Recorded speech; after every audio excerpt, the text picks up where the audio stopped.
Que as palavras do Evangelho perdoem os nossos pecados. Amém. Terceiro domingo de Páscoa, nós estamos acompanhando os textos sobre a ressurreição de Jesus e também dos Atos dos Apóstolos. Jesus morreu e ressuscitou. E agora, o que seria dos apóstolos? Na verdade, eles começam a agir e a falar e a continuar com a mesma missão que Jesus tinha: anunciar o reino de Deus, curar as pessoas, proclamar o ano da graça do Senhor. E assim continuaram a missão de Jesus. A primeira leitura nos conta ali dos Atos dos Apóstolos que Pedro, desafiando as autoridades, foi ali chamado a responder sobre o anúncio de Jesus que eles faziam em Jerusalém. E o juiz ali disse, proibiu-os de fazer. Mas eles continuaram o caminho, anunciando a Jesus.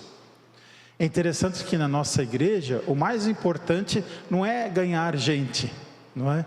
Às vezes a gente pensa assim: nossa, vamos fazer um marketing, vamos arrebanhar pessoas. Essa não é a principal missão da igreja. Qual que é a principal missão da igreja? Anunciar a Jesus. Anunciar a Jesus. Essa é a principal missão da igreja, que é a missão dos apóstolos. Dizer que Cristo morreu e ressuscitou, que Ele nos salvou por seu amor. E é justamente por esse amor que nós anunciamos Jesus. Somos testemunhas do amor de Jesus crucificado, morto e ressuscitado. O amor que nos faz, que nos impele a agir e a viver como Jesus agiu e viveu. Mesmo que isso seja contravenção, dizemos assim, diante da sociedade. E de fato, anunciar Jesus é dar a cara para bater até hoje em dia. Enquanto o mundão aí fora prega que as pessoas podem se casar e descasar, e casar de novo e descasar, a igreja prima pelo valor da família. Não estou dizendo aqui, pelo amor de Deus, nada contra as pessoas que se casaram 2 vezes ou 3, mas estamos falando do valor da família, não é? E a mesma coisa do aborto. Enquanto a sociedade fala do aborto, disso, do direito do corpo, e etc, etc, nós falamos do valor da vida. Nós proclamamos então valores da família, valores da vida, desde a concepção até a morte. São valores cristãos, porque anunciamos Jesus Cristo, e Jesus é amor, e a melhor forma de expressar esse amor é defender a vida, não é? Então, ser cristão no dia de hoje é dar a cara para bater, com certeza, E no Evangelho, tanto é que Pedro, diz assim: é preciso obedecer a Deus antes que aos homens. E o Evangelho nos dá algumas pistas de como obedecer a Deus antes das leis da sociedade, É preciso obedecer a Deus em primeiro lugar. E aqui ele dá algumas dicas, Ali os apóstolos foram pescar e a pesca estava sendo infrutífera. Mas ao prestarem atenção à palavra de Jesus, eles tiveram uma pesca, e tiveram ali uma quantidade enorme de peixes. Para dizer, quem obedece, quem ouve a palavra de Deus e a coloca em prática, esse terá abundância na sua missão. Então, como obedecer a Deus? Ouvir a palavra dele. Outro critério que aparece no Evangelho é justamente a Eucaristia. Jesus ali partilha com eles o pão e o peixe, lembrando para nós da Eucaristia. Como é que nós hoje em dia ouvimos a palavra de Deus e partilhamos o pão eucarístico? Na missa, A missa é o sacramento de ouvir a palavra de Deus e de partilhar a Eucaristia. É assim que Jesus está presente no meio de nós ainda hoje. E mais do que uma função, mais do que um sacramento, Jesus ainda testa Pedro, não só no seu ministério, na sua função de líder, na sua função de evangelizador. Ele testa Pedro no amor também. Tanto é que ele pergunta, né, para Pedro: Pedro, tu me amas? 3 vezes. E Pedro ali foi firme. É interessante esse contraponto. Pedro foi o primeiro a reconhecer Cristo como Messias. Então Pedro tinha ali a fé. Mas não basta a fé, é preciso colocar em prática essa fé. E como é que se coloca a fé em prática? Pelo amor, nos questionando do amor, não é? Aqui tem outro ponto interessante da nossa fé.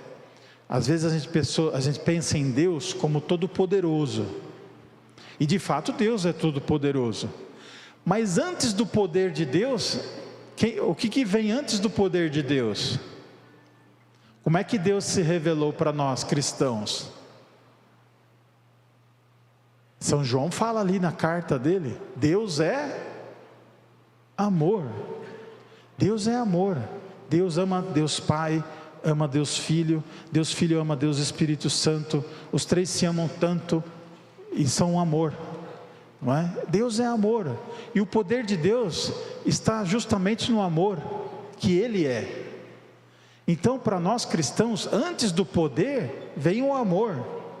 Antes do ministério sacerdotal, ministério diaconal, ministério episcopal. Essa semana nós vamos ali testemunhar o anúncio de um novo Papa, né?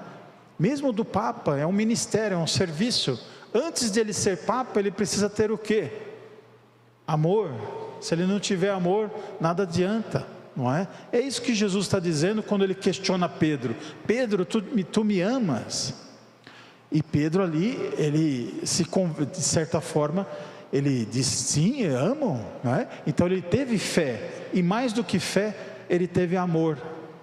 Amor, porque justamente nós cristãos somos chamados a testemunhar o amor de Cristo.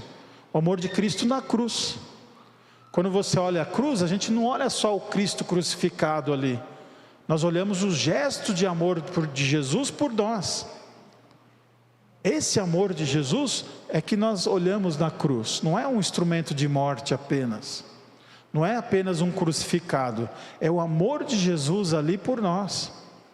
E esse é o testemunho que nós devemos levar para as pessoas, em nossa família, em nosso trabalho, se queremos nos colocar como igreja a serviço dele. E não só nós, né, mas o padre, o bispo, o papa que virá, não é? Então, essa semana tem lá a reunião dos cardeais, né? Conclave, né?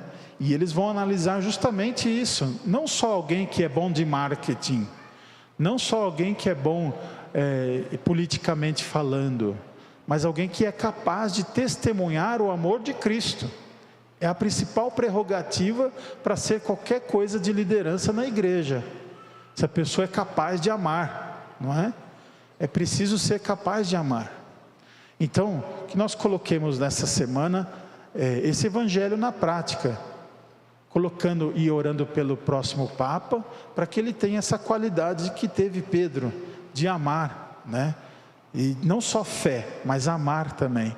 Que o mundo precisa de testemunhas de amor, né? De pessoas que sejam sinais e portadoras do amor de Deus para todos. Louvado seja nosso Senhor Jesus Cristo.